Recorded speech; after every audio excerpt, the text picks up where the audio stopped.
अगायुरिन्द्रियारामो भोगं पार्थ स जीवति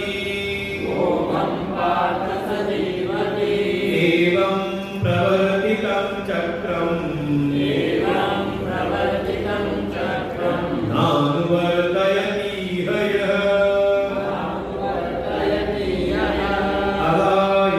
अगायुरिन्द्रियारामो भोगं पार्थ स जीवति एवं इस प्रकार से जो सृष्टि का चक्र बताया, इस सृष्टि के क्रम में एक चक्र चल रहा है। सब अपने अपने कर्मों के द्वारा कहीं न कहीं त्याग की भावना को लिए हुए, उनको बंद करने बाबा आता है, होता रहे जो है सत्संग में बैठा है तो तुझे तो 2 घंटे के बाद क्या करना जरूरी है ना करे तो व्यवधान उत्पन्न होगा, चक्र टूटेगा सृष्टि का। नहीं तो फिर आप भी फोन उठाओ, मैं भी अपना फोन काम कर दूँ, बराबर परस्पर भाव चलेगा। बिल्कुल। एवं इस प्रकार से प्रवर्तितम चक्रम, ये जो सृष्टि का चक्र चल रहा है, सृष्टि के हर एक क्रम में, हर एक उपादान में, हर एक वर्ग में, आप देखें प्रकृति के हर एक वर्ग में ये यज्ञ की भावना चल रही है, सब देने में लगे हुए। अभी दुआ पढ़ते थे कि नदियां अपना जल स्वयं नहीं पीती, फल वृक्ष अपने फल स्वयं नहीं भक्षण करते, सब देने में लगे हुए। ऐसे ही ये चक्र जो चल रहा है, अगर कोई इस चक्र का, इस सृष्टि चक्र का पालन न करे, ना अनुवर्तनीय, कोई अनुवर्तन न करे, क्या है वो अघायु का, उसकी जो आयु है वो अग माने पाप करते करते वो पाप आयु है, वो पाप करते करते अपनी आयु व्यतीत कर रहा है। अच्छा क्यों नहीं कर रहा? तो कहीं ना कहीं वो इंद्रियाराम हो, अर्थात जो इंद्रियों में ही आराम ढूंढ रहा है, अर्थात इंद्रियों के सुख भोग में, विषय भोग में ही आराम ढूंढता हुआ केवल अपने इंद्रियों को ही तृप्त करने में लगा हुआ है, इंद्रियों की तृप्ति संतुष्टि में ही जो रमण कर रहा है, इंद्रियाराम है, उसका जो जीवन है कहा केवल वो पाप करते करते ही बिता रहा है। और ऐसा कोई प्राणी है तो कहा हे पार्थ समोघम जीवति, हे अर्जुन काव व्यक्ति जीवन जी रहा। आप केवल कहते हो ना कोई उपयोग का ना हो घर परिवार में तो बस अपना पड़ा रहे, आराम से सोया रहे, आराम से पड़ा रहे, तो कह देते हो कई बार कि पृथ्वी पर बोझ है। बस वही स्थिति है, भगवान को बिल्कुल ऐसे लोग बिल्कुल प्रिय नहीं, जिसको अपने कर्तव्यों की सजगता ना हो, अपने जो भी स्वधर्म की सजगता ना हो, जो आलस में, लापरवाही में जीवन जिए, उनको भगवान पसंद नहीं करते। पर आप देखें जो हमारी भारतीय संस्कृति में जो उपासना पद्धति है वो भी लापरवाही वालों में नहीं है, बेपरवाह का मार्ग नहीं है कि भाव से भजो बेड़ा पार है, वो एक अलग स्थिति है। वास्तव में उपासना में आप देखें तो आपको वहां पे हर एक क्षण सजग होना पड़ता है। कौन से देवता हैं, उनको क्या प्रिय है, उनके अनुकूल, उनके अनुरूप आपको सेवा देनी होती है। जैसे आपका व्यवहारिक जगत है ना, घर में कोई आयोजन हो, मान लो विवाह हो, बहुत सारे अतिथि आए हो तो सबकी विदाई करते होंगे ना, तो समान से करते हो। कहा जिसका जैसा पद है, जिसकी जैसी योग्यता है, आप उसको सजगता पूर्वक ध्यान रखते हुए आप करते हो। और जरा सा आप न ध्यान दो तो वही मेहमान आपका, वही सगा संबंधी आपका नाराज हो जाता है। ऐसे ही देवता भी है, जैसे देवता तैसे अक्षर। आपको मां भगवती को प्रसन्न करना है तो आपको सजगता को जानना पड़ता है कि उनको क्या प्रिय है, उनको क्या हमें अर्पण करना है। भगवान भोले बाबा हो तो उनको क्या प्रिय है, उनको क्या अप्रिय, इसको जानना पड़ता है। भगवान नारायण हो तो सबको जल की धारा प्रिय नहीं कि जो गया सबको जल दिला दिया, जल की धारा भगवान शिव को, कहीं शिवलिंग है तो उस पर जल की धारा अर्पण करें, बाकी देवताओं को नहीं। इनके पास विधान बन जाता, वही अर्घ्य के पास ही गणेश जी को बैठा दिया, माता जी को बैठा दिया, सबको जल चढ़ा रहे हैं। शिव की जो भगवान शिव है उनको केवल जल की धारा पी है, इससे बहुत सा गुना पड़ता है। और आप देखेंगे हमारे हर देवता का श्रृंगार अलग है। आप श्रृंगार से पहचान लेते हो कि कौन लक्ष्मी जी है, कौन सरस्वती है और कौन दुर्गा है कि नहीं। हमारे श्रृंगार को देख करके पहचान लेते हैं, विधर्मी पहचान लेते हैं कि राम है, ये कृष्ण है। हिंदू की बात, धर्म की बात क्या कहे, हिंदू की बात क्या कहे, विधर्मी पहचान लेते हैं कि हाँ ये राम है और ये। अच्छा, राम और लक्ष्मण की मूर्ति अगर आपको सामने दिखाई दे, पहचान लो कि नहीं पहचान लो? हमारे उनका श्रृंगार समझ में आ जाता है, उनके तिलक को देख समझ जाते हैं कि हाँ कौन क्या है, और वैसे भेद कर जाता है। और एक आप जाकर के देखें, जो प्रतिष्ठित ऐसे हैं, तो फिर ऊपर मंदिर में या किसी मंदिर में देखें तो कहीं लापरवाही दिखाई देती है। बिल्कुल लगता है कि बढ़िया सा श्रृंगार भगवान का किया हुआ है, कोई बेपरवाही तो उतना ही हमारा मन प्रसन्न होता है दर्शन करके भी। और कहीं लापरवाही गंदगी पड़ी हो तो वो धीरे धीरे हमारे हो गया था। तीर्थों में ऐसी स्थिति बन गई थी, इतनी उनकी उपेक्षा कर रखी थी, सारी बुराइयां तो तीर्थों में कोई जाएगी नहीं। लेकिन थोड़ा नेतृत्व बदला तो उन्होंने बिल्कुल सनातन धर्म की जो वास्तविकता थी वो तीर्थों में ही बनाई, कि जाके तीर्थों में लगता है कि हाँ अच्छा लगता है जाकर के वहां पर देख करके। तो बिल्कुल हम जो है अपूर्णता के पुजारी नहीं, पूर्णता के पुजारी, बिल्कुल परफेक्शन के बिल्कुल पुजारी है, लापरवाही की बेपरवाही की नहीं। और जो लापरवाह में जीवन, लापरवाही में रहते हुए बिल्कुल आलस में रह करके जीवन जीता है, तो भगवान की उसकी पूजा को स्वीकार नहीं करते। भाई देवताओं को प्रसन्न करना है तो स्वयं भी देवता जैसे बनना पड़ता है। देवो भूत्वा देवम यजेत। अच्छा, आपको मोदी से मिलना है तो गंदे संदे चले जाओ, जैसे हो वैसे पहुंच जाओ। तो कहा नहीं, उनसे मिलना है तो कम से कम ठीक ठाक कपड़े पहने हो, साफ सुथरे हो, तब तो मिलने को मिलेगा ना। आप फटे हाथ पहुंच जाओ वहां तो जो त्रिलोकी के स्वामी, जो सारी प्राकृतिक शक्तियों के जो देव हैं, जो संरक्षक हैं, अगर उनसे भी अगर आपको मिलना है, उनकी पूजा करनी है तो थोड़ा देवताओं के समान, इसलिए कहते हैं शौच स्नान से निवृत्त होकर के साफ सुथरे वस्त्र, सात्विक वस्त्र पहनते हुए तब हम देवताओं से अपना संबंध स्थापित करें। कम से कम हमारा जो देव स्थान है, पूजन का स्थान है, वो भी शुद्ध सात्विक हो। नहीं तो फिर जहाँ गंदगी हो, जहाँ अव्यवस्था हो, तो वहाँ देवता भी नहीं विराजते। भाई आप भी जाओ कहीं पर और व्यवस्था ठीक ठाक ना हो, साफ सफाई ना हो तो बैठोगे। अरे कहते हैं कुत्ता को घूमता है सड़क पर, वही बैठा तो घर मुझसे अपनी जगह साफ कर लेता है।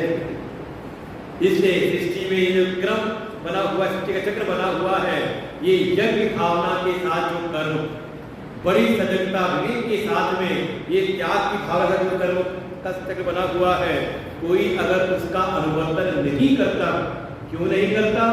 जरा से क्षणिक अपने इंद्रियों के लाभ के लिए, इंद्रियों के सुख के लिए, तो वास्तव में वो पाप ही कमाता है। पाप करते उसकी आयु बीत रही है, वो फिर व्यथा ही, व्यर्थ ही जीवन जी रहा है, उसकी कोई उपयोगिता नहीं समाज के लिए, तो ऐसा जीवन फिर व्यर्थ है। इसलिए जब तक उस आत्मस्वरूप का अनुभव नहीं हुआ है, परमात्मा तत्व की प्राप्ति नहीं हुई है, तब तक अपने कर्मों को हम करते नहीं। भगवान भाषा कहते तस्मात् अज्ञेन अधिकृतेन कर्तव्यम एव कर्म इति प्रकरणार्थ। यहाँ तक का जो प्रकरण है वहाँ यही बात है कि जब तक अभी आपको आत्मरूप की उपलब्धि हुई नहीं, परमात्मा की प्राप्ति हुई नहीं, तो अभी प्राप्तव्य है ना मन के भीतर, कुछ पाने की इच्छा है ना। अरे परमात्मा को पाने की इच्छा ना हो तो संसार में सुख, सुविधा, प्रेम, सम्मान, विश्वास पाने की इच्छा है ना। तो क्या करना है? जब तक प्राप्तव्य है जीवन, जब तक कुछ पाने की इच्छा है, तब तक कर्तव्य कर्म आपके लिए अनिवार्य है। यहां तक का प्रयोग, यहां तक जो बात कही, कहां शुरू किया था? न कर्मणा मनारंभात्, इस श्लोक से। चौथे श्लोक से, न कर्मणा न मनारंभात् नैष्कर्म्यं पुरुषोऽश्नुते। यहाँ से लेकर के ये जो पीछे जो बताया, नियतम कुरु कर्म त्वं कर्म जायो कर्मणा, और अभी जो कहा पीछे तक, वो सब यही था कि जब तक आपके भीतर कुछ भी पाने की इच्छा है, चाहे सांसारिक उपलब्धियां, सुख, सम्मान, प्रेम, विश्वास, सहयोग, और चाहे परमात्मा की प्राप्ति की इच्छा, परमात्मा की प्राप्ति की इच्छा कब तक है? जब तक नहीं मिले तब तक तो तब तक जो भी आपके नियत कर्म है, कर्तव्य है, उनको आप यज्ञ की भावना से करते रहिए, अनिवार्य है। तो कब तक? तो कहा जब तक ये जो 17वें और 18वें श्लोक में स्थिति दी गई है, जब तक ऐसी स्थिति न आ जाए। क्योंकि अभी के मन में शंका आई होगी कि ये जो कर्म आप लगाए कब तक करना है कर्म? जो हमारे कहा तेरा कर्म अधिकार है, तो कब तक कर्म करना है? कब तक हमें कर्तव्य कर्मों का पालन करते रहना है यज्ञ भावना के साथ में? तो भगवान अगले 17वें और 18वें श्लोक में वो एक सीमा दिखाते कब तक आपको करना है। यस्त्वात्मरतिरेव स्यात् आत्मतृप्तश्च मानवः आत्मन्येव च सन्तुष्टः तस्य कार्यं न विद्यते। यस्त्वात्मरतिरेव स्यात् आत्मतृप्तश्च मानवः आत्मन्येव च सन्तुष्टः तस्य कार्यं न विद्यते। नैव तस्य कृतेनार्थो नाकृतेनेह कश्चन न चास्य सर्वभूतेषु कश्चिदर्थव्यपाश्रयः। नैव तस्य कृतेनार्थो नाकृतेनेह कश्चन न चास्य सर्वभूतेषु कश्चिदर्थव्यपाश्रयः। तो कब तक ये कर्म करना है? किसके लिए कर्म अनिवार्य है? तो कहा जो अभी इस स्थिति को नहीं प्राप्त हुआ है। किस स्थिति को? तो कहा समझ लीजिए आत्मज्ञान के लक्षण है 2 श्लोकों में। जो अभी आत्मज्ञान में स्थित नहीं हुआ है। देखो हमारे मन के चित्त के भीतर 3 प्रकार की वृत्ति बनती है। एक संतुष्टि, आज कुछ मिल गया बढ़िया तो संतुष्ट हो गए।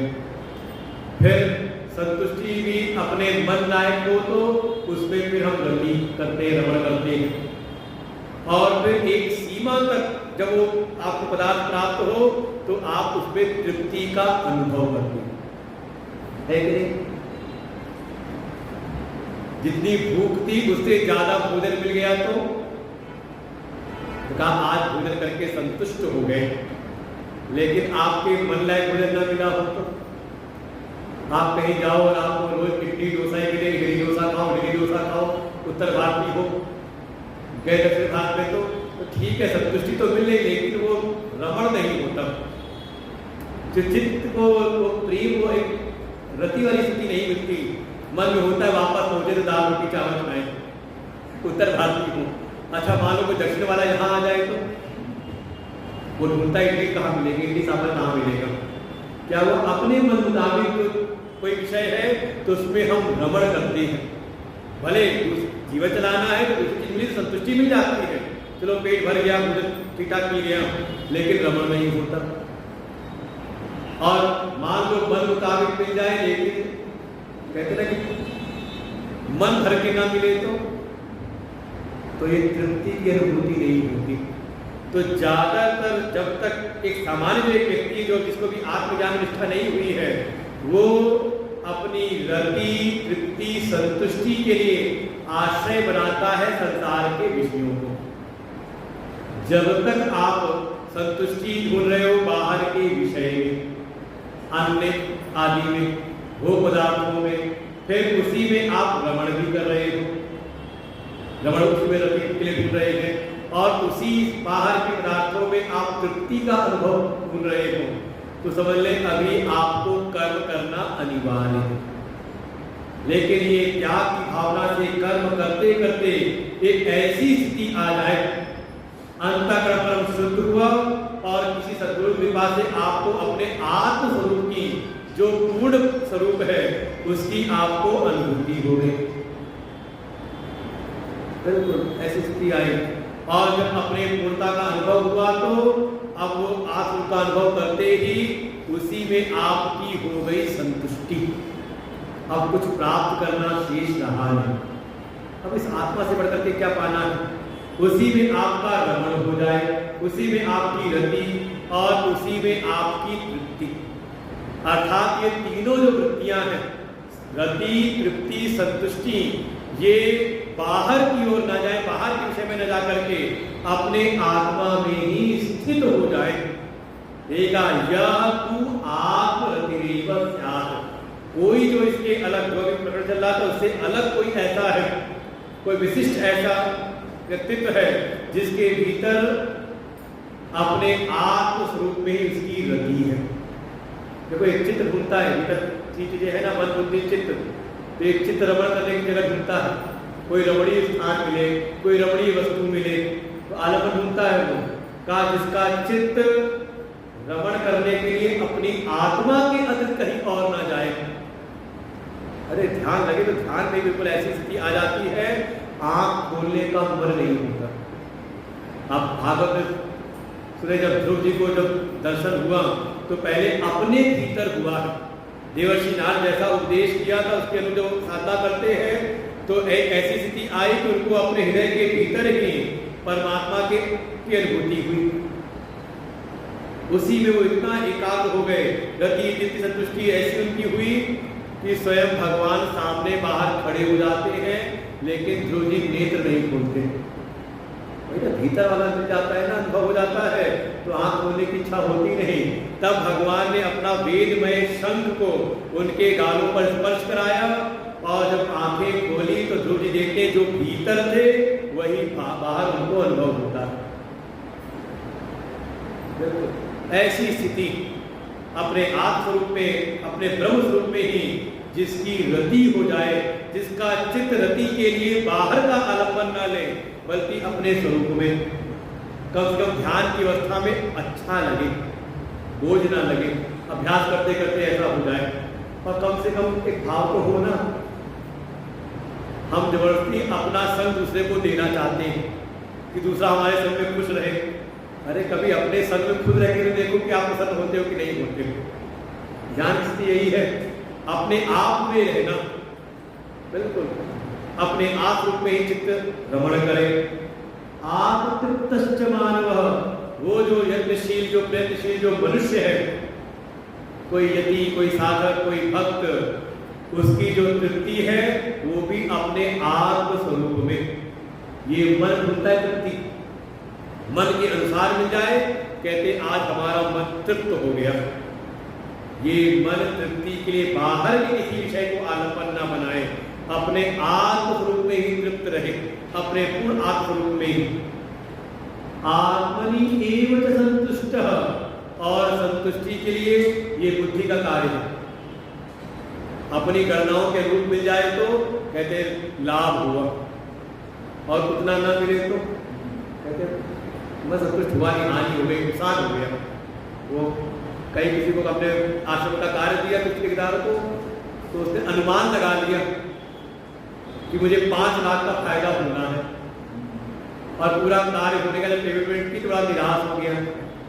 मतलब उसने फायदा सोचे था 5 लाख का अनुमान लगा लिया था कितना फायदा होना चाहिए, लेकिन अंतिम में उसको मुनाफा हुआ 4.5 लाख का। तो हमें तो मुनाफा हुआ, लेकिन वो अपने मन में बड़ा मायूस सा संतुष्ट नहीं हुआ, कहता है कि उसको घाटा हो गया। कौन कर रहा है ना बुद्धि, जितना उसने बुद्धि ने अनुमान किया था उतना नहीं मिला तो अच्छा मान लो अनुमान लगाया था कि 400 पार होंगे, नहीं हुए तो क्या हुआ? अरे सरकार तो बन गई ना, 293 बहुमत तो पार हो गया ना, लेकिन मन को चोट हुई कि नहीं, घाटा महसूस हो रहा है कि नहीं, नुकसान हुआ है कि नहीं, अनुमान लगाया जा रहा है कि नहीं, नुकसान हो गया। जितना चाहिए था उतना मिल गया, लेकिन जितना अनुमान कर रखा था कि 350 आ जाएंगे, 400 हो जाएंगे, 400 नहीं हो रहे थे, उनको ही पता था, लेकिन समझा था कि 350 हो जाएंगे, पिछला वाला ट्रैक पार हो जाएगा, नहीं हुआ तो कहा इनको तो नुकसान हो गया, घाटा हो गया, घाटा हो गया। हो रहा है कहीं बुद्धि करती है अनुमान का, बुद्धि भी ये संतुष्टि अपनी आत्मा में ही लगा दे, इससे बढ़ के कुछ मिलने वाला है नहीं, ये तो अपने पूर्ण स्वरूप का अनुभव हो गया, अपनी पूर्णता का अनुभव हो गया। तो ऐसा जो है तस्य कार्यम न विद्यते, ऐसे के लिए फिर कोई कर्तव्य शेष नहीं रहता, वो करता है उसकी अपनी मर्जी है, समाज को दिशा दिखाने के लिए कर रहा है, उसकी अपनी मर्जी है, लेकिन अब उसके लिए कोई कर्तव्य नहीं, क्योंकि कर्तव्य उसके लिए है जिसको अभी संसार में कुछ प्राप्त करना शेष है, और जिसने उस परम प्राप्तव्य को प्राप्त कर लिया, परमात्मा की प्राप्ति कर ली, अपने आत्मस्वरूप का अनुभव कर लिया, उसी में रति तृप्ति संतुष्टि उसकी स्थित हो गई। जब बाहर कुछ चाहिए ही नहीं तो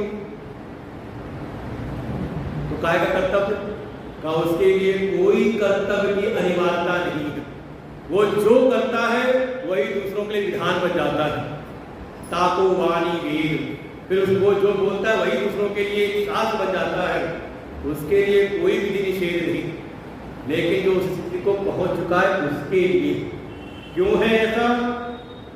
ऐसा क्यों है? क्योंकि न एव तस्य कृतेन अर्थ, क्योंकि उसको अब बाहर कुछ भी करने से कुछ भी प्राप्त करना शेष नहीं है, कर्म से कोई उसका प्रयोजन शेष नहीं, क्योंकि उसको पाना है। तो जब कुछ पाने कर्म से कोई पाना नहीं है तो न अकृतेन एव कश्चन, तो उसके ना करने से इसको कोई घाटा नहीं लगता। न कर्मणा वर्धते नो कल्याण, उसको लग गया कि ये जो मेरी अपनी आत्मा का जो अनुभव हुआ है, ये पूर्ण आत्मस्वरूप है, ये किसी कर्म का फल नहीं है, ना इस कर्म के द्वारा इस आत्मा को घाटा हो सकता है, न इसमें कोई कमी हो सकती है, और ना ही कर्म के द्वारा आत्मा में कोई वृद्धि हो सकती है। न जायते मृते वा कदाचित् नायं भूत्वा भविता वा न भूयः अजो नित्यः शाश्वतोऽयं पुराणो न हन्यते हन्यमाने शरीरे। ये निष्ठा उसकी दृढ़ है कि उस अपने पूर्ण आत्मरूप में ना कोई संसार के किसी कर्म से कुछ वृद्धि होने वाली है, और कुछ नहीं करने से उसमें कोई घाटा भी कभी भी नहीं आने वाली, वो नित्य है, शाश्वत है, एक रस है, ऐसी उसकी दृढ़ अनुभूति। तो कुछ करने से उसको कुछ बढ़ने वाला नहीं, और कुछ नहीं करने से उसको कोई नुकसान नहीं। और जब ऐसी निष्ठा दृढ़ है तो कहा न अस्ति सर्वभूतेषु, इसलिए फिर उसका इस संसार के सभी भूतों से कोई अर्थ व्यपाश्रय नहीं रह जाता। अर्थ व्यपाश्रय कहते हैं जैसे आपको कुछ पाना है तो उस वस्तु की प्राप्ति के लिए आपको किसी का सहारा लेना पड़ता है, कुछ साधनों का सहारा, किसी वस्तु का सहारा, या कई बार किसी व्यक्ति का सहारा लेना पड़ता है ना। तो जो सहारा लेते हैं उसे कहते हैं अर्थ व्यपाश्रय, शास्त्रीय शब्द है, समझ। तो जब उसको ना कुछ पाना शेष है, ना उसको कुछ खोने का भय, ना पाने की कोई इच्छा और ना कुछ खोने का भय, तो वो किस पर आश्रित हो? फिर उसको समाज के भी किसी व्यक्ति का कोई आवश्यकता नहीं रहती। इसलिए ऐसे कोई श्रोत्रिय ब्रह्मनिष्ठ कोई संत है, कोई सद्गुरु है, तो उनको हमारी आवश्यकता नहीं है। कई बार लोगों को लगता है कि गुरु जी को तो हम सब भाले पड़े हैं, ऐसे कोई संत है, कोई सदगुरु है, वो कहता हम ही तो सब उनका कार्य कर रहे हैं। उनको आवश्यकता नहीं है, वो तो कृतार्थ हो गए हैं, वो तो कृतकृत्य हो चुके हैं, अपनी स्थिति को पहुंच पा चुके हैं। ऐसे महापुरुषों की आवश्यकता हमें रहती है, इसलिए हमें सेवा उनकी करनी है, उनको आवश्यकता नहीं। क्योंकि उनका बिल्कुल ऐसी स्थिति है कि अब संसार में ना तो उनको कुछ पाना शेष है और ना कोई खोने का भय, क्योंकि जो अपना पूर्ण आत्मस्वरूप है उसमें उनकी रति तृप्ति संतुष्टि स्थित हो गई है, इसलिए उनके लिए कोई कर्तव्य शेष नहीं। तो जब तक ये स्थिति ना आ जाए, एक प्रकार से समझ लें, कर्म योग करते करते आपको कर्म योग की परिणति दिखाई गई है कि ये परिणाम जीवन में जब तक घटित ना हो जाए, समझाने की बात नहीं, केवल जो जहां कहीं ज्ञानियों के लक्षण है तो वो हम सब साधकों के लिए, कहीं अगर शास्त्र में सिद्ध महापुरुषों के सिद्धि की अवस्था का वर्णन है तो साधक के लिए वो लक्ष्य का निरूपण किया जा रहा है कि अभी तक जो कर्मयोग की बातें कहीं बताई गई, सिद्धांत कर्मयोग के यज्ञ की भावना के साथ, त्याग की भावना के साथ कर्म करें, तो कब तक करना है? कहा जब तक ये स्थिति प्राप्त न हो जाए। कौन सी स्थिति? कहा हमारी चित्त की रति, हमारे मन की तृप्ति, हमारी बुद्धि की संतुष्टि का जब तक संसार के विषयों से हट करके केवल अपने आत्म स्वरूप में। अभी जब हम ध्यान करते हैं तो ध्यान करते करते अचानक कोई ना कोई संसार का विषय याद आता है और वो सामान्य चल पड़ते हैं, होता है कि ध्यान करना है परमात्मा का और वो किसका रहा है? जहां पर भी कहीं कोई कमी है, कोई शक्ति है, जो भी कोई आपको लगता है कि हाँ मेरा ये कर्म अपूर्ण है, वही आपको याद आएगा। इसका मतलब अभी कहीं ना कहीं संसार की उपलब्धि, संसार की प्राप्ति की चाह मन में है। तो जब तक कोई प्राप्तव्य है, प्राप्ति की चाह है, तब तक जो पहले का कर्मयोग का सिद्धांत बताया गया है, त्याग की भावना से आप अपने समस्त कर्तव्य कर्मों को करते रहिए।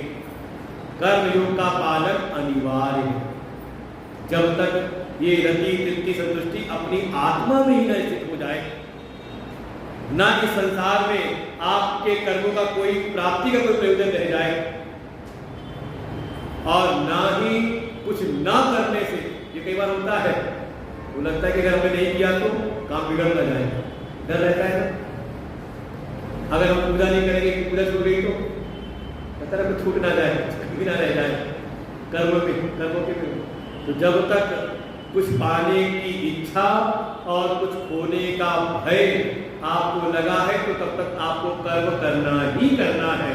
और जब स्थिति आ गई कि आपको किसी भी अर्थपाश्रय, किसी भी सहारे की आवश्यकता ना रह जाए, भाई सहारे की आवश्यकता होती, साधन की आवश्यकता थी साध तक पहुंचाने की, और कोई साध्य पर पहुंच गया तो भाई सीढ़ी की आवश्यकता थी छत पर पहुंचाने की, छत पर पहुंच गए तो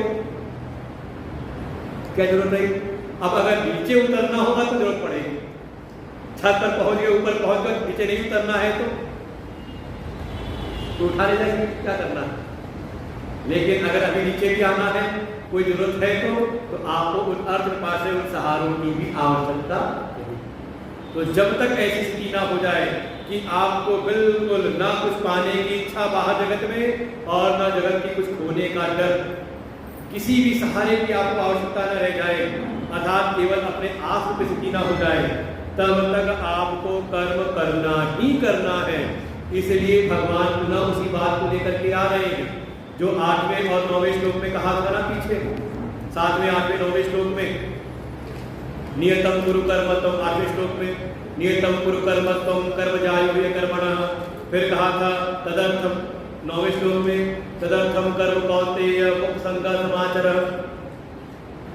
भगवान कह रहे अगर ये स्थिति जो बताई 17 और 18वें श्लोक में अगर ये स्थिति नहीं आई है तो फिर वापस उसी वाले पे आ जाओ कर्मयोग पर। 19वां श्लोक पाठ करते हैं। तस्मादसक्ता सततम कार्यं कर्म समाचर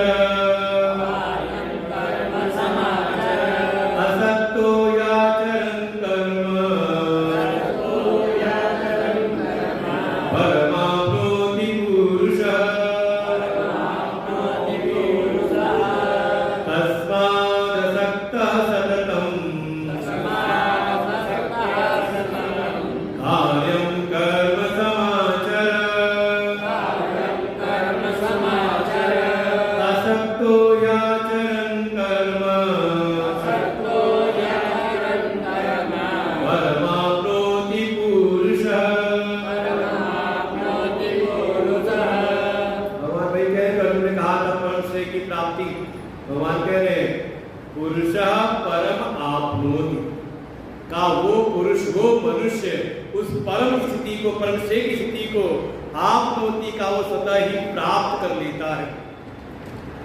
कब, कैसे? का वही वापस आ जाए कर्मयोग की स्थिति पे ही। अगर ये जो दो श्लोकों में बताया, आत्मा में ही रति, तृप्ति, संतुष्टि, संसार में कुछ पाने की इच्छा न रह जाना, न कुछ खोने का भय, किसी सहारे की आवश्यकता न रह जाए, जब तक ऐसी स्थिति न आ जाए तब तक तस्मात्, ये अभी स्थिति नहीं है ना। भगवान अर्जुन को पूछा होगा, ऐसी स्थिति नहीं हुई ना।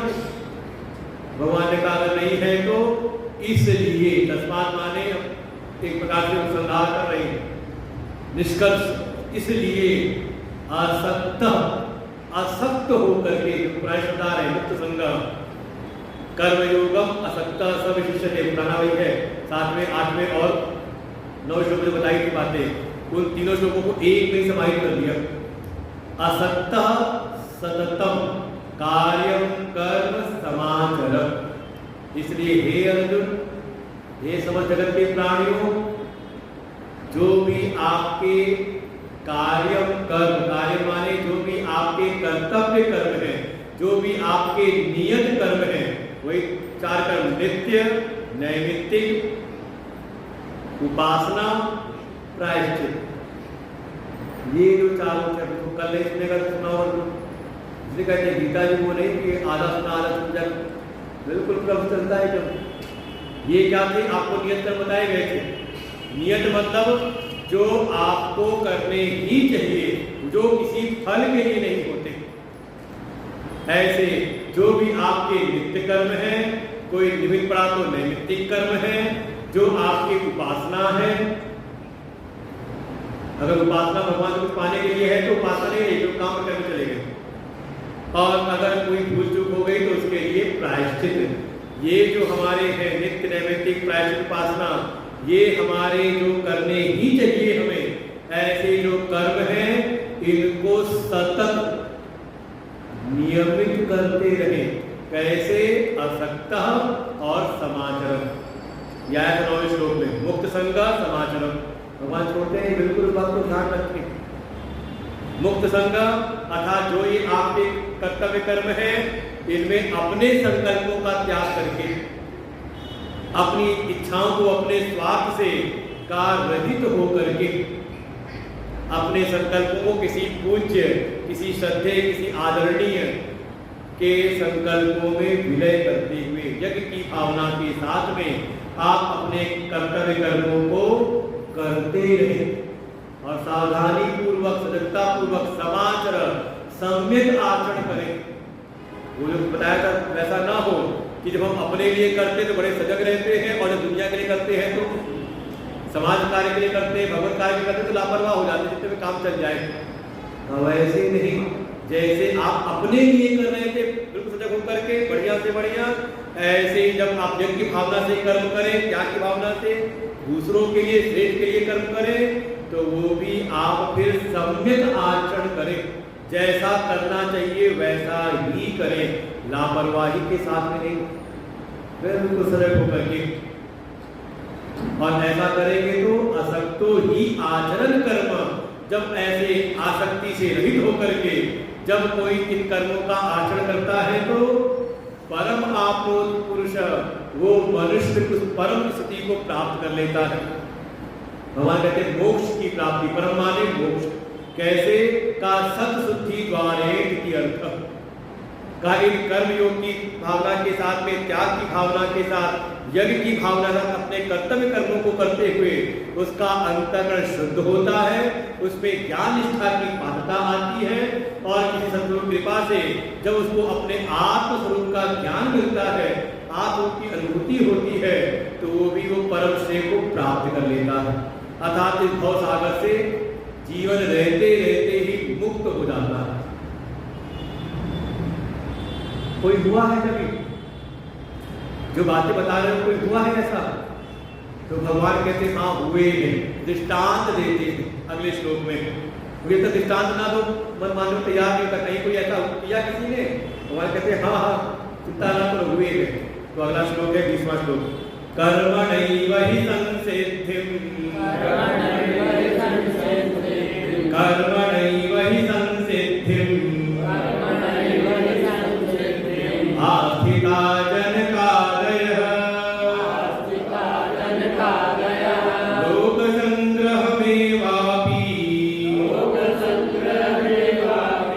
संपश्यन् कर्तुमर्हसि कर्मणैव हि संसिद्धिम् आस्थिता जनकादयः लोकसंग्रहमेवापि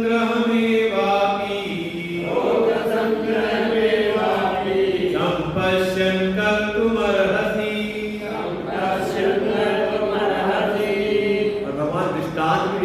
अगर उदाहरण ढूंढ के लाते तो बिल्कुल जिस परिस्थिति में अर्जुन है, अब अर्जुन राजवंश में क्षत्रिय वंश में है, तो भगवान दृष्टांत लाते हैं, अर्जुन चिंता ना कर, पूर्व में ऐसे हुए हैं। कौन?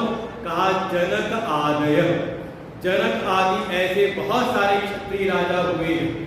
ये मत कह देना कि ये ज्ञान ध्यान केवल ब्राह्मणों के लिए ही है, या ये ज्ञान ध्यान केवल सन्यासी महात्माओं के लिए ही है। कहा जो राजर्षि थे, राज कार्य करते थे, जो भाई कहते हैं कि कोई एक है अपना परिवार संभाल रहा है, कितनी जिम्मेदारी रहती है, कितना ध्यान रखना पड़ता है उसको, कितना सतर्क होना पड़ता है, सतर्क रहना पड़ता है ना हर समय। भाई एक परिवार का दायित्व है तो माता पिता है, बच्चे हैं, भाई बंधु है, ध्यान रखना पड़ता है ना उसमें। ऐसे ही जो पूरा राजपाट संभाल रहे हैं, तो जिनके लिए प्रजा ही अपना पूरा परिवार है, कितना सजग रहना पड़ता होगा, कितना काम उनके पास रहता होगा, कितना कर्म होता होगा उनके पास। लगता है कि हाँ हम भी कहीं मान लो कोई मुख्यमंत्री प्रधानमंत्री बन जाए तो बड़ा चैन मिलेगा। लगता था पहले छोटे हम लोग को लगता था कि किसी बड़े पद पर हो जाएंगे तो बड़ा आराम से रहेंगे, जो बड़े पद पर पहुंच जाते हैं उनसे पूछो कितना आराम मिल रहा है। जब तक नीचे तो ठीक है सबका सब, और जहां कहीं आपको कोई प्रतिष्ठित पद प्राप्त हुआ तो आपके कर्म बढ़ जाते हैं। तो ऐसे जो जनक आदि हमारे पुस्तकों में वर्णन आता है, अश्वति नाम के राजा हैं जिनके पास ब्राह्मण लोग आते थे ब्रह्म विद्या की प्राप्ति के लिए। अरे जनक जी के पास हम सुखदेव जी गए हैं। कभी देवी भागवत सुनी कि नहीं सुनी? देवी भागवत महापुराण सुना कि सुना? अब सुनी जो तो कथाएं कहानी सुनी होगी, उसमें जो मुख्य मुख्य प्रसंग है ज्ञान वाले वो सुनाते ही नहीं है समाज में। जहाँ तक कीर्तन भजन के साथ वो कुछ कहानियां जो है दुर्गा मैया की हो जाती है, लेकिन उसी में कुछ ज्ञान के प्रसंग है। वहीं पे एक वर्णन आता है कि एक समय महामुनि सुखदेव जी व्यास जी के पुत्र जब पढ़ करके आए गुरु बृहस्पति के पास से, तो उनके भीतर विरक्ति जागी। तो ये कथा भागवत से अलग है, देवी भागवत में सुखदेव जी मन में कि मैं संन्यास के मार्ग में आगे बढ़ूं, लेकिन व्यास जी के मन में था कि अपने पुत्र का विवाह करूं, इसको घर गृहस्थी में लगाऊं। तो बड़ा वहां पर शास्त्रार्थ हुआ है व्यास जी के साथ सुखदेव जी का। जब देखा पुत्र किस प्रकार से नहीं मान रहा, तो फिर भेजा चले जाओ जनक जी के पास में। देखो वो भी प्रवृत्ति के मार्ग में गृहस्थ में रहते हुए ही उन्होंने भी संसिद्धि ज्ञान की सिद्धि प्राप्त की है। और फिर सुखदेव जी गए हैं 2-2.5 साल हिमालय की यात्रा करते हुए मिथिला नेपाल, और वहां जाकर के जब पहुंचे हैं तो जनक जी के साथ उनका शास्त्रार्थ होता है, और वहां पे शास्त्रार्थ में पराजित हुए सुखदेव जी। और फिर उनसे ज्ञान लेकर के जनक जी से कहा वापस आके गृहस्थ धर्म का पालन किया, उनके भी 4 पुत्र कन्या हो गए। ये देवी भागवत पसंद आता है, कभी ठीक से आप स्वयं स्वाध्याय करेंगे तो मिलेगा। बहुत सुंदर प्रसंग है प्रवृत्ति और निवृत्ति का, गृहस्थ धर्म का और संन्यास धर्म का, बहुत सुंदर प्रसंग वहां पर दिया हुआ है। तो ऐसे पूर्व में बहुत सारे ऐसे, जिस वर्ण में तुम हो, जिस वंश में तुम हो, क्षत्रिय वंश में, ऐसे ही तुम्हारे पूर्वी राजा जनक, अश्वति जैसे बहुत सारे ऐसे राजा हुए थे जिन्होंने कर्म के द्वारा ही, कर्मणा एव ही, कर्म के द्वारा ही अपने जीवन में संसिद्धि की प्राप्ति की थी, ज्ञान की सिद्धि अपने जीवन में की थी। तो दोनों चीजें हैं। एक बात तो ये है कि अगर वो अनात्मज्ञ थे, आत्मज्ञानी नहीं थे, तो कर्म को ही साधन बना करके उन्होंने उस यज्ञ की भावना का कर्म करते हुए, त्याग की भावना कर्म करते हुए उन्होंने अंतःकरण शुद्धि की और फिर ज्ञान में निष्ठा प्राप्त कर ली बिना संन्यास लिए हुए। और दूसरी बात एक और कि ज्ञान निष्ठा होने के बाद भी कहा वो कर्मों में ही वर्तन करते रहे, इसलिए कि समाज में जो प्रजा है, प्रजा उनको आदर्श मान करके उनका अनुवर्तन करे, कर्म के मार्ग को न त्याग ले। इसलिए अगला पंक्ति जो है, लोक संग्रह में वापी संपश्यम कर्तुमर्हसि।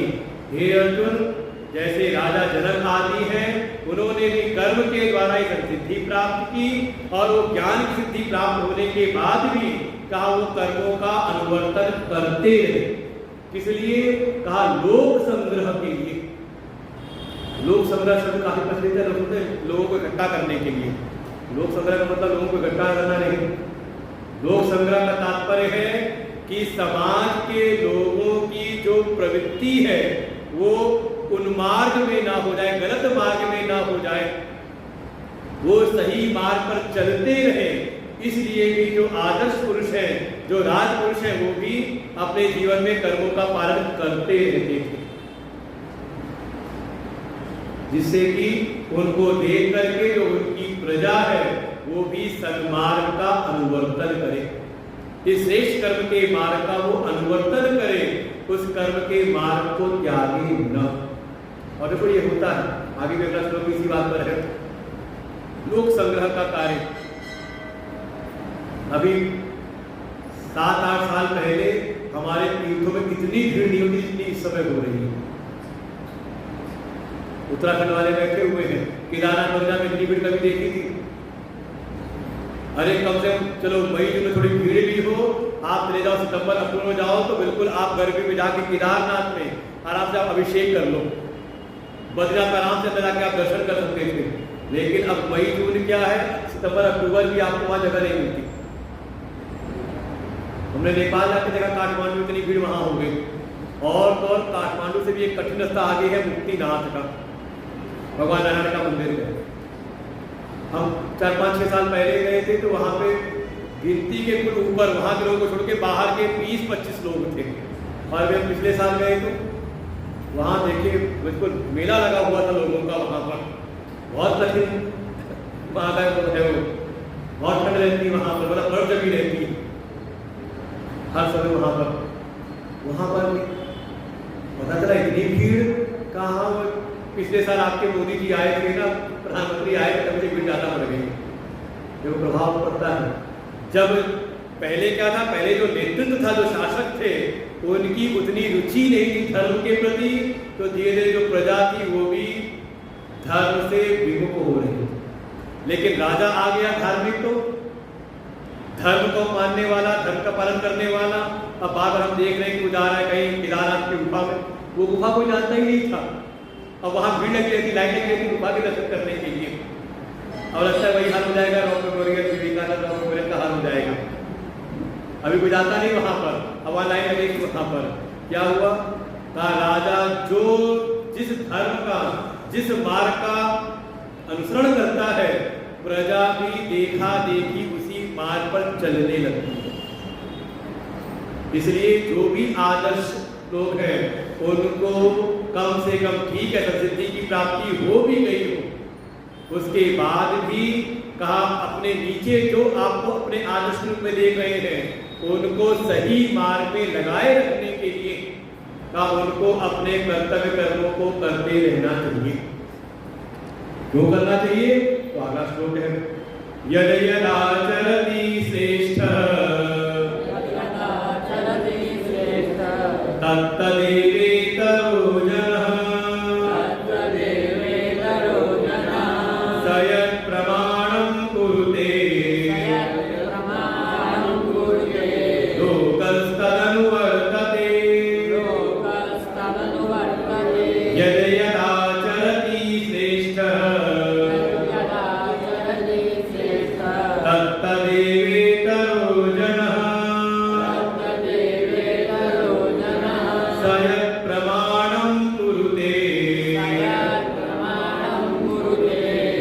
लोकस्तदनुवर्तते। भगवान अर्जुन कहते हैं कम से कम चलो तुम अगर मान लो सिद्धि को प्राप्त भी हो गए हो, तब भी तुम्हें कर्म करते रहना चाहिए। किस लिए? कहा लोक संग्रह के लिए, जो तुम्हें आदर्श मान करके जीवन जी रहे हैं। देखो प्रत्येक व्यक्ति किसी न किसी का आदर्श जरूर होता है। चलो समाज आपको आदर्श नहीं के रूप में नहीं देख रहा, आपके परिवार के बच्चे तो देख रहे हैं ना, देखे बिल्कुल। और कई बार क्या होता है, आप जो बोल के सिखा रहे हो बच्चे वो कम सीखते हैं, और जो आप कर रहे हो वो देख के ज्यादा सीखते हैं। आपके उच्चारण से जितना नहीं सीखते, आपके आचरण के द्वारा वो बहुत कुछ सीख लेते हैं, है कि नहीं? आपके स्वयं के आचरण में अगर दोष है, आप स्वयं कोई कार्य न करो और वो आप बच्चों को बहुत सिखाओ तो बच्चे जल्दी सीखते नहीं। अरे कई बार वो ऐसा होता है कि छोटे बच्चे आ जाते हैं सत्संग में और देखा उन्होंने कि बढ़िया महात्मा जी बैठे हैं व्यासपीठ पर और सब क्या कहते हैं, उनको पूजा उनको प्रणाम कर रहे हैं, उनके सामने बैठ के सुन रहे हैं, वो कुछ सुना रहे हैं। तो छोटे बच्चे घर में जाके हमने सुना है तो बच्चों घरों में कि उनके छोटे बच्चे सत्संग में देख करके वो अपने घर में कोई ऊंची जगह बना लेते हैं, कहीं रजाई गद्दे लगा दिए, उस पर जाके बैठ गए और फिर वहां के तरफ बैठो सुनो मैं सुना रहा हूँ। क्या करें? केवल देखने मात्र से ही यद यद आचरति श्रेष्ठ श्रेष्ठ आचरति यद यद, जो भी श्रेष्ठ जन है, जो भी श्रेष्ठ आदर्श पुरुष है, वो जो जो आचरण करते हैं, यद यद जो जो आचरति आचरण करते हैं, तत् तत् वैसा वैसा एक इतरोजना, उनसे इतर उनके अतिरिक्त जो दूसरे लोग हैं का वैसा वैसा ही आचरण करते हैं। और बिल्कुल है, यथा राजा तथा प्रजा। पहले हमारा नेतृत्व ऐसा था नहीं, तो हिंदू धर्म के साथ धर्म की जो दुर्गति थी, एक प्रकार से हिंदू कहलाने में आपको शर्म आती थी, तिलक चंदन लगाने में शर्म आती थी, अपने को हिंदू जताने में शर्म आती थी। लेकिन आज के समय पूरे विश्व में हिंदुत्व का एक गौरव चल रहा है। किस कारण से? तीर्थों में भीड़ बढ़ गई है, अपने अनुष्ठानों में लोगों की रुचि बढ़ गई है, अपने कर्म धर्म इत्यादि के लिए। अब लोग जाते हैं जो कहीं फैक्ट्री में अपना जो प्रोग्राम देते हैं, तो जो अपना लेक्चर देते हैं, अब वो भी गीता के उपनिषदों के श्लोक मंत्र लेकर के बोलते हैं। क्यों? क्योंकि अब उनको विशेषता से सुना जाता है। और पहले अगर संस्कृत में कोई श्लोक बोल दे तो लोग उसके मुंह फेंक देते थे, पता नहीं कहाँ से पुराण ग्रंथी आ गया। लेकिन अब कोई अगर अपने वक्तव्य में भले अंग्रेजी में भाषण दे रहा हो और एक आध श्लोक बोल दे तो, अरे हमारी पार्लियामेंट में अब संस्कृत के श्लोक गूंजते हैं, सुभाषितानी के, कोई गीता के, कोई वेद के मंत्र बोलते हैं और लोग गौरव से उसको देखते हैं। अंतर आया है ना? किस कारण से? कहा नेतृत्व के कारण। बहुत लोगों ने ध्यान करना शुरू कर दिया हो। क्यों? क्योंकि मोदी जी को देखा वो जाकर के ध्यान कर रही है। बहुत लोगों ने मंत्र जाप करना शुरू कर दिया हो। क्यों? मोदी जी भी स्थिति पे आकर जाप कर रहे हैं। तो यद यद आचरण श्रेष्ठ, जो जो आचरण श्रेष्ठ जन करते हैं वही वही उससे जो दूसरे जन हैं उसको देख करके उसका आचरण करते हैं। इसलिए अगर आप चाहते हो कि आपके कुल के जो बच्चे हैं या जो आगे छोटे लोग हैं आपके संरक्षण में, अगर वो श्रेष्ठ आचरण करें तो क्या करना पड़ेगा? का स्वयं भी उस आचरण को जीवन में लाना पड़ेगा। स यद प्रमाणम, वो श्रेष्ठ जो मार्ग प्रमाणित कर देते हैं, जिस मार्ग को बिल्कुल स्थापित कर देते हैं, लोकस तत् अनुवर्तते, सारे संसार के लोग उसी का अनुवर्तन करते हैं। ये बिल्कुल स्पष्ट है। समाज को आप देखें ऐसा ही हो रहा है। राजा जो जो धर्म अपना ले, एक समय अशोक ने बौद्ध धर्म अपना लिया तो धीरे धीरे पूरे भारतवर्ष में बौद्ध धर्म फैलने लगा। वो तो आदि भगवान शंकराचार्य जी और कुमारी भट्ट ऐसे दो महापुरुष हैं जिन्होंने वेदों की पुनः स्थापना कराई। परिणाम स्वरूप हमारे भारतवर्ष में बौद्ध धर्म की उत्पत्ति हुई, लेकिन हमारे भारतवर्ष में ही कम होकर के हमारे बॉर्डर में, सीमाओं पे, देशों में सब जगह पर है भरपूर मात्रा में। लेकिन हमारे यहाँ कहीं न कहीं राजा जो भी श्रेष्ठ है वो जो भी जिस मार्ग का भी अनुसरण करने लगता है उसको देख करके जो उसका अनुवर्तन करने वाले हैं उसी को प्रमाण समझ करके उसी का अनुवर्तन करने लगते हैं। और ये अचानक दिखाई देता है तीर्थों में जो भीड़ हो गई है, तो पहले ऐसी भीड़ नहीं होती थी, मारामारी तीर्थों में नहीं होती थी, साधन सुलभ पहले भी थे, लेकिन अचानक बदलाव सब एक सनातन धर्म का गौरव, एक हिंदुत्व का गौरव पूरे विश्व में क्यों हो रहा है? जब देखता है पूरा समाज कि हमारा प्रधानमंत्री जाके विदेश में भी जहाँ का एक निश्चित प्रोटोकॉल है कि सब सारे राष्ट्राध्यक्ष बैठे एक साथ भोजन करेंगे, एक जैसा भोजन करेंगे, लेकिन वो वहाँ भी शहद पानी पी कर चला आता है। जहाँ का प्रोटोकॉल है कि सब वाइन पी रहे हैं, लेकिन उसने गिलास उठाई लगाया और वहीं रख दिया। देखा होगा आपने बैठकों में ऐसा कर रहा है तो धीरे धीरे समाज की भी वैसी ही प्रवृत्ति होती है। जैसे जो भी समाज के श्रेष्ठ जन हैं उनको अपने कर्मों का वर्तन करते रहना चाहिए। इसलिए कहा जो हमसे नीचे हैं उनको दिशा दिखाने के लिए। अब भगवान कहते हैं कि अरे दृष्टांत और कहां से दूं, तुम उसको ही देख लेना। भगवान अपना ही दृष्टांत स्थापित करते हैं। न मे पार्थास्ति कर्तव्यम् त्रिषु लोकेषु किंचन नानवाप्तवाप्तव्यम्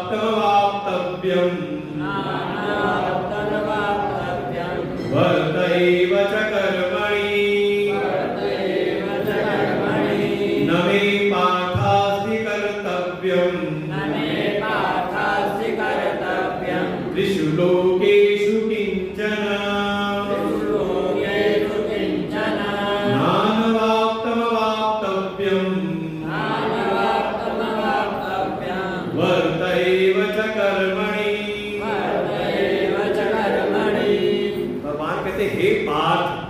हे पार्थ तुम उसको क्यों नहीं देखता? न मे कर्तव्यम अस्ति, मेरे लिए कोई कर्तव्य नहीं है। त्रिषु लोकेषु किंचन, तीनों लोकों में मेरे लिए कोई भी कर्तव्य नहीं है। क्यों नहीं है? तो बताया था कर्तव्य का संबंध है प्राप्तव्य के साथ में। अगर आपको कुछ पाना शेष है, आप कुछ पाना चाहते हो, तो बिना कर्म की अगर आप रहते हो तो आप पाप कर रहे हो। यही दुष्प्रवृत्ति आई समाज में। मनोकामनाएं तो बहुत है, महत्वाकांक्षाएं बहुत हैं, लेकिन उतना परिश्रम करना नहीं चाहते। रातों रात पूरा हो जाए तो क्या करते हैं? अधर्म के रास्ते पड़ते हैं। अगर जीवन में प्राप्तव्य है तो कर्तव्य निश्चित है, अनिवार्य है। भगवान कहते हैं मेरे लिए तीनों लोकों में कोई भी कर्तव्य नहीं। क्यों नहीं है? क्योंकि न अनवाप्तम, क्योंकि तीनों लोकों में ऐसा कुछ है ही नहीं जो मुझको न प्राप्त हो। अनवाप्तम, मुझको ऐसा कुछ है ही जो न प्राप्त हो और जिसको मैं प्राप्त करना चाहूं। अनवाप्तम न वाप्तव्यम, ऐसे समझे इस बात को। शब्द है ना अनवाप्तव्यम, तो ना बोला कर ले। अनवाप्तम, ऐसा कुछ नहीं जो प्राप्त करने के मेरे लिए बचा हुआ हो, जिसको मैं प्राप्त करना चाहूं। प्राप्तव्यम, ऐसा कुछ है ही नहीं। भगवान ने क्या ऐसी चीजें जिनको न प्राप्त हो, तो सब उन्हीं का तो है। ये तो मिथ्या भगवान हम बना लेते कि मेरा हो गया, कुछ है नहीं आपका, कुछ जाना नहीं साथ में आपके, सब उन्हीं की है। सब संपत्ति रघुपति के आए, ये जो कुछ भी है उन्हीं का है, उन्हीं के लिए है, उनसे ही है। भगवान कहते हैं तीनों लोक में कुछ उसको प्राप्त करने ऐसा कुछ है ही नहीं जो न प्राप्त, जो मैं प्राप्त करना चाहूं, जो प्राप्त करने योग्य हो। लेकिन उसके बाद भी वर्त एव च कर्मणि, मैं देखो कर्मों में वर्तन कर रहा हूं। अरे कुछ नहीं, अच्छा भगवान को क्या चाहिए था उस युद्ध से, लेकिन उसके बाद सारथी बने, घोड़े हाथ रहे हैं अर्जुन के। तो देखो मैं कर्म कर रहा कि नहीं कर रहा? कर रहा हूं। ना करूं तो क्या होगा? भगवान उसका भी संकेत करते हैं दो श्लोकों में। यदि ययं न वर्तेयं धातु कर्मण्यतन्द्रितः मम वर्त्मानुवर्तन्ते मनुष्या पार्थ सर्वशः उसी देयुरिमे लोका न कुर्यां कर्म चेदहम् शंकरस्य च कर्तास्याम् उपहन्यामि मा प्रजा यदि ययं न वर्तेयम् जातु कर्मण्यतन्द्रितः मम वर्त्मानुवर्तन्ते मनुष्या पार्थ सर्वशः उसी देयुरिमे लोका न कुर्यां कर्म चेदहम् शंकरस्य च कर्तास्याम् उपहन्यामि मा प्रजा। भगवान को कहते हे अर्जुन, यदि ही अहम आतंद्रितः न वर्तेयं कर्मणि। हे अर्जुन, यदि मैं स्वयं आतंद्रिता आलस्य में रहते हुए सजग हो, आलस को त्यागते हुए सजग रहते हुए अगर मैं अपने कर्मों का वर्तन न करूं, कभी भी ना करूं, कभी भी ऐसा हो कदाचित कभी भी मैं अगर अपने कर्मों का वर्तन न करूं, आतंद्रा पूर्वक अर्थात तंद्रा आलस्य को त्याग करके पूर्ण सजग होकर के अगर किसी भी क्षण कभी भी किसी भी काल में किसी भी समय अगर मैं अपने कर्मों का वर्तन न करूं तो मम वर्त मेरे द्वारा दिखाए गए मार्ग का वर्तमान मार्ग अनुवर्तनते उसका फिर अनुवर्तन करेंगे कौन? ये पार्थ सभी प्रकार के ये सारे मनुष्य हैं। भाई आप बहुत सारी चीजें भगवान को देख के करते कि नहीं करते? भगवान ने ऐसा किया है तो हम भी ऐसा कर रहे हैं। प्रातः काल उठ गए रघुनाथा मान पिता गुरु नाम महिमा। भगवान बिल्कुल अपने अवतारों के द्वारा आदर्श स्थापित करते हैं कि हमारा जीवन कैसा हो। उसके लिए स्वयं भगवान ने राम अवतार लिया, फिर कृष्ण अवतार में आकर के भगवान ने स्वयं वो जीवन जीते उपदेश किए हैं। इसलिए हम सबको एक निश्चित सही मार्ग दिखाने के लिए भगवान कहते हैं अगर सजग होकर के अपनी तंद्रा को त्याग करके मैं अगर कर्मों का वर्तन न करूं तो मेरे द्वारा दिखाए गए इस मार्ग का ही सभी प्रकार के सारे मनुष्य अनुवर्तन करने लगेंगे। परिणाम क्या होगा फिर? तो परिणाम होगा उसका दुष्परिणाम उसी इमे लोका, ये जो सारे लोग हैं इनकी हानि हो जाएगी। क्योंकि सारे लोगों का एक चक्र था ना, कर्म का चक्र। भाई सब मैं कर्म नहीं करूंगा, धीरे धीरे जो भी सृष्टि चक्र के लिए उपयोगी जो कर्म है, कर्म का जो चक्र है, धीरे धीरे मेरा ही अनुवर्तन करते सभी लोग अपने कर्मों का त्याग कर देंगे। तो परिणाम स्वरूप ये जो सारे लोग हैं इनका विनाश हो जाएगा। चेत अहम न कुर्याम कर्म, अगर मैं कर्म ना करूं, कर्तव्य कर्मों का पालन ना करूं तो मेरे देखा देखी लोग भी कर्म करना बंद कर देंगे और उसके बाद कर्म का चक्र टूटेगा तो सारे ये जो लोग हैं इसका भी विनाश हो जाएगा और उस संसार के उस लोक के विनाश का कारण मैं स्वयं बन जाऊंगा। शंकर सच करता श्याम, ये जो लोगों के मन विभ्रम का कारण मैं बनूंगा और अपने वैसे भगवान का कार्य है अनुग्रह करते हुए प्रजा की रक्षा करना, लेकिन मैं उन प्रजाओं के भी नाश का कारण बन जाऊंगा, कर्ता बन जाऊंगा। इसलिए मैं सजगता पूर्वक हर समय जिस काल में जिस रूप में भी आता हूं अपने कर्तव्य कर्मों का मैं सही प्रकार से पालन करता हूं। यदा यदा हि धर्मस्य ग्लानिर्भवति भारत अभ्युत्थानधर्मस्य तदात्मानं सृजाम्यहम् परित्राणाय साधूनां विनाशाय दुष्कृतां। बिल्कुल ये जो उनके तथ्य है, धर्म की स्थापना, धर्म का पालन करने वालों की रक्षा और अधर्मियों का विनाश, ये अपने कर्तव्य, भगवान को कोई फर्क नहीं पड़ने वाला, लेकिन फिर भी स्वयं भगवान आकर के अपनी जीवन लीला के द्वारा, अपने जीवन चित्रों के द्वारा हम सबके लिए एक श्रेष्ठ मार्ग स्थापित करते हैं, जिससे कि प्रजा भी उनके कार्य को देख करके कर्म का त्याग न करे।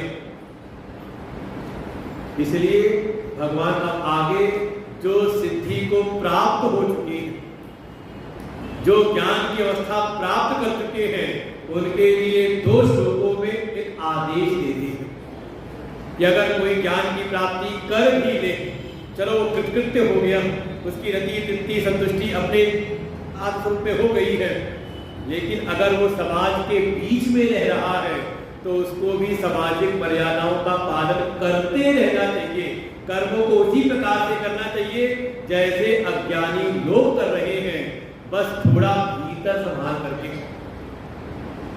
तो आगे आएगा कि अज्ञानी भी कर्म करते हैं और उन्हीं के बीच में जो ज्ञानी है वो भी कर्म करते उसी समाज में रहते हैं। अंतर क्या है? तो अंतर आगे के 2 श्लोकों में है, तो हम लोग कल सुनेंगे, आज यहीं पर विश्राम लेते हैं। बस ध्यान रखें, भगवान ने स्पष्ट कहा है कि ये सारी सृष्टि में एक यज्ञ का सर समाहित है, त्याग की भावना समाहित है। अगर आपको कुछ भी प्रसव की प्राप्ति, अपनी वृद्धि विकास करना है, अपने को परम की ओर ले जाना है, तो उपाय है त्याग के मार्ग का अनुवर्तन, त्याग पूर्वक अपने कर्मों का पालन करें। आपको जो चाहिए तो लेने से पहले, चाहने से पहले देना शुरू कर दें। आपको सुख चाहिए तो दूसरों को सुख दें, क्योंकि आप अपने आप ले नहीं सकते। लेने में आप परतंत्र हो, लेकिन देने में आप स्वतंत्र हो। तो आप सुख चाहिए तो सुख दो, प्रेम चाहिए तो प्रेम का व्यवहार दूसरों से करें, सम्मान चाहिए दूसरों को सम्मान दें, दूसरों से विश्वास चाहिए तो दूसरों का भी विश्वास करें, दूसरों का सहयोग चाहिए तो दूसरों को सहयोग करें। परस्पर भावयन्तः, ऐसे परस्पर भाव के साथ आप भी जो चाहते हो सो प्राप्त कर सकते हो संसार में। बिल्कुल कामधेनु गाय है क्या? कहा यज्ञ की भावना, त्याग की भावना के साथ कर्म का, यही हमें कामधेनु गौ प्राप्त है परमात्मा से। करके और आगे बढ़िए। इन्हीं शब्दों के साथ आज विश्राम लेते हैं, कल हम आएगा श्रवण करेंगे। ओम पूर्णमदः पूर्णमिदं पूर्णात् पूर्णमुदच्यते पूर्णस्य पूर्णमादाय पूर्णमेवावशिष्यते। ओम शांति शांति शांति। हरि ओम।